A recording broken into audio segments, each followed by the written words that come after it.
चैत्र महीने के आरंभ के साथ ही नर्मदा जी की उत्तरवाहिनी परिक्रमा की शुरुआत हो चुकी है। इसी के साथ चैत्र नवरात्रि के पावन दिनों में गुजरात के दक्षिण प्रयाग कहे जाने वाले डभोई तालुका के चांदोद तीर्थ क्षेत्र में एक अनोखा और कठोर तप प्रारंभ किया गया है।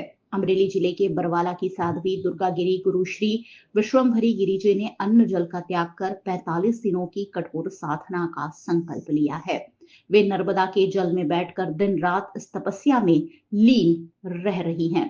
जैसे ही लोगों को साध्वी जी के इस कठोर तप की जानकारी मिली, वे दूर दूर से दर्शन के लिए भी पहुंच रहे हैं।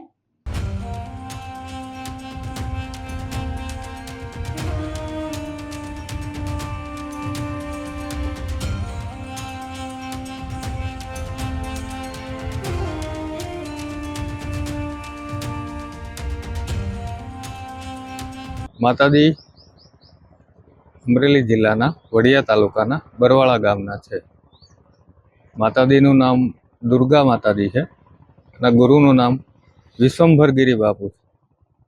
વિશ્વંભરગીરી બાપુનો આશ્રમ ઢોળવા વડિયા તાલુકાના ઢોળવા ગામે આવેલો છે, જે અમરેલી જિલ્લાનું છે. માતાજીના આશ્રમો 8 થી 9 જુદા જુદા જગ્યાએ છે, જેમાં માતાજીનું જન્મસ્થાન છે બરવાળા, જે અમરેલી જિલ્લાનું બરવાળા છે.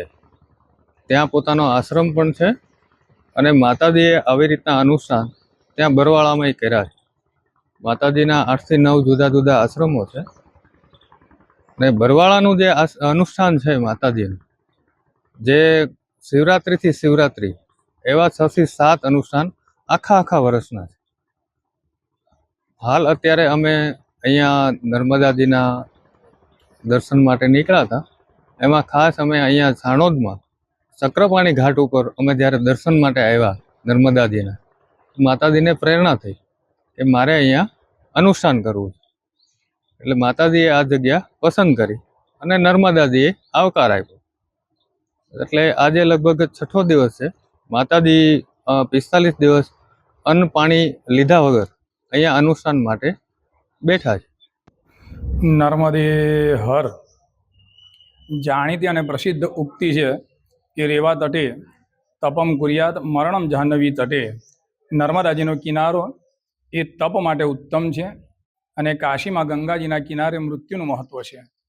તો નર્મદાજીના કિનારે અનેક ઋષિમુનિઓ, યક્ષો, કિન્નરો, ગંધર્વો, કુબેરો, પિશાચો, દેવો, દાનવો, પ્રાણીઓ, પક્ષીઓ દરેક જણે તપ કરેલા છે.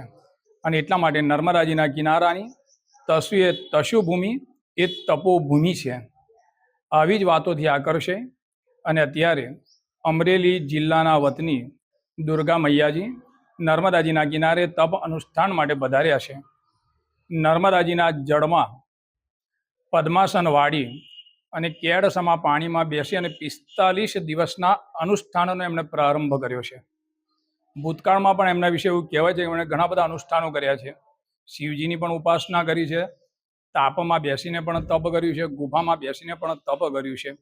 આ વખતે આવું 45 દિવસનું અનશન વ્રત એ નર્મદાજીના કિનારે પ્રસિદ્ધ ચક્રતીર્થના ઘાટે બેસી અને કરી રહ્યા છે.